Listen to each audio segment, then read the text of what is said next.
Former Maryland Governor Larry Hogan is running for the U.S. Senate. Hogan says he wants to stand up to both parties, fight for Maryland, and fix what he calls the nation's broken politics.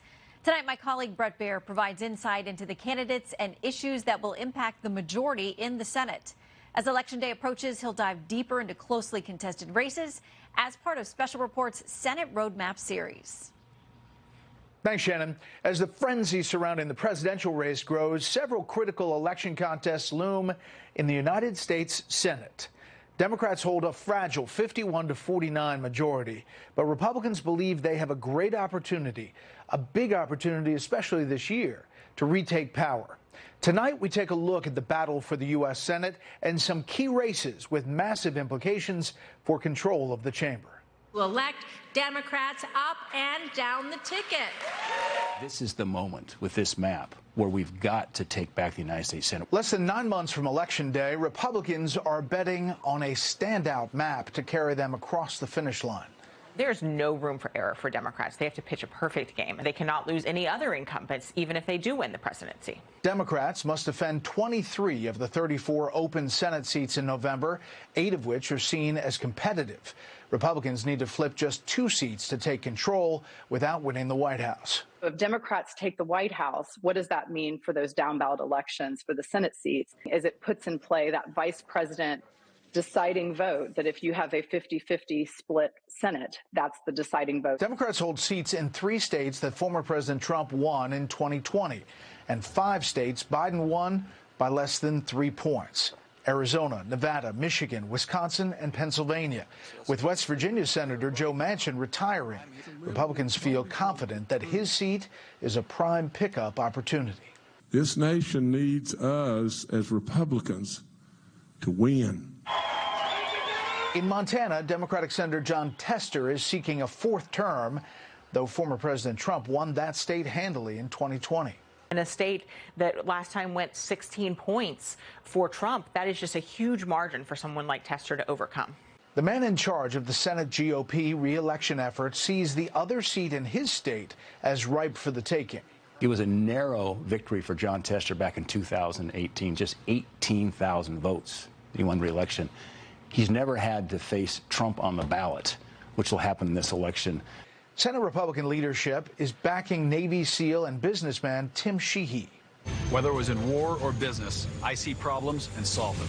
As part of its overhaul to promote candidates who can win in November. One of our key strategies coming into the 24 election is to make sure we had candidates that could not just win a primary, but could win a general election. That strategy will be put to the test during the June 4th state primary, with Representative Matt Rosendale jumping into the race.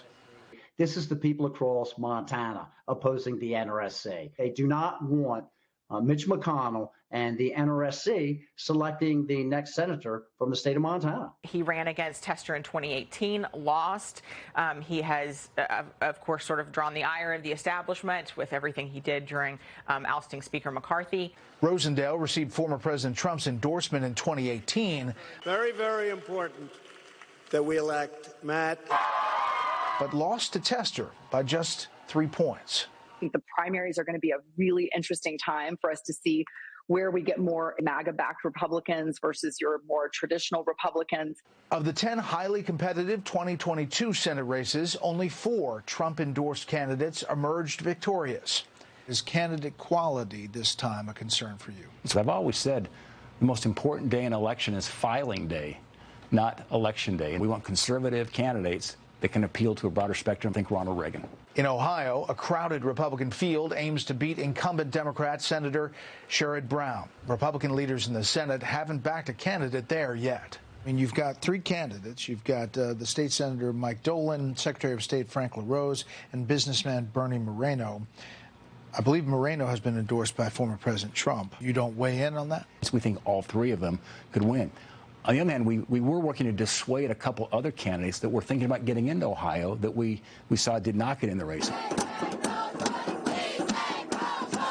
With abortion a major focus the last election cycle in 2022, Democrats are leaning into that issue once again.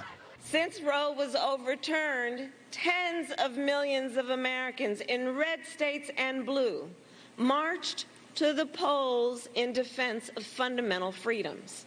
Give me a Democratic House of Representatives and give me a bigger Democratic Senate.